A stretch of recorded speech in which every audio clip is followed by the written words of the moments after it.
Sering sekali gejala asam lambung itu dihubungkan dengan gejala cemas atau anxiety. Di mana korelasinya?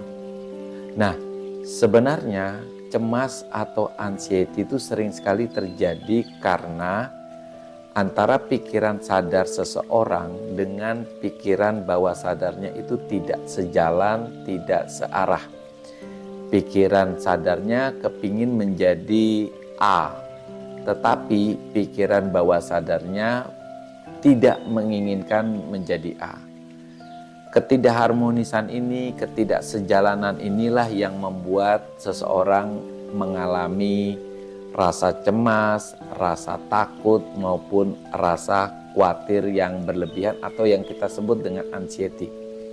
Nah, ketika orang mengalami anxiety, biasanya itu muncul gejala yang beragam. Karena itu anxiety disebut dengan 1001 keluhan.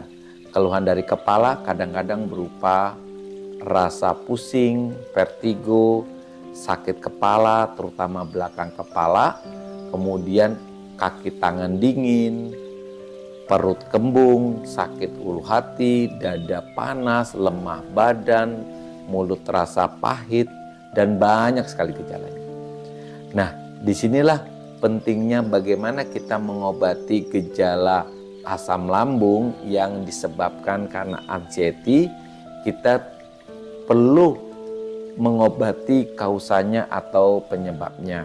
Jadi bagaimana kita mengobati kausa daripada penyakit asam lambung ini? Ketika asam lambung ini disebabkan salah satunya karena anxiety, kita harus tahu bagaimana mekanisme seseorang mengalami anxiety atau rasa cemas.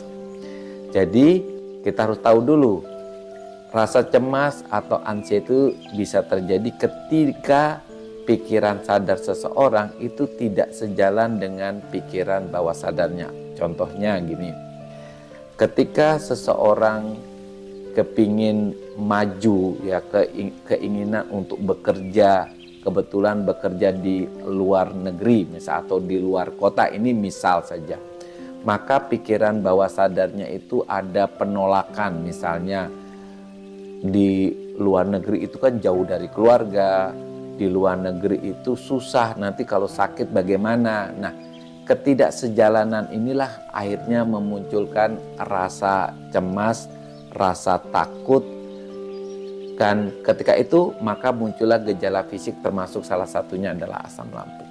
Lah, bagaimana kita mengobatinya? Kita harus membuat di mana pikiran sadar dan pikiran bawah sadarnya itu sejalan dan searah.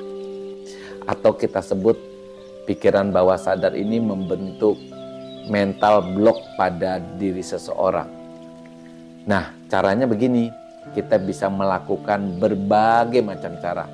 Pertama, kita bisa melakukan visualisasi dengan cara afirmasi atau kita membayangkan sesuatu. Yang kedua, kita bisa melakukan hipnoterapi atau pengobatan dengan menggunakan teknik hipnosis. Bisa kita lakukan dengan self hipnosis atau kita meminta bantuan seorang hipnotis. Contohnya gini ya, jadi kita harus tahu kadang-kadang pikiran bawah sadar itu terjadi karena informasi-informasi yang diterima oleh pikiran bawah sadar sejak dari kecil. Bisa dari orang tua, bisa dari lingkungan, bisa dari buku, bisa dari media sosial. Intinya, pikiran bawah sadar itu kadang-kadang lebih banyak negatifnya dari positifnya. Pikiran sadar itu karena kita memakai logika, analisa, keinginan kita untuk maju, itu terhambat oleh nilai yang ada di pikiran bawah sadar atau membentuk blok pada mental kita. Itulah pentingnya kita melakukan afirmasi untuk mengganti sesuatu yang negatif yang ada di pikiran bawah sadar kita. Ketika pikiran sadar dan bawah sadar kita sejalan, maka anxiety itu sudah bisa hilang, cemas itu bisa hilang, secara otomatis gejala fisik yang sering diderita pada anxiety itu juga akan ikut hilang. Seperti apa? Orang bilang gejala asam lambung seperti dada panas, rasa asam di mulut, perut kembung, sendawa secara otomatis juga ikut hilang.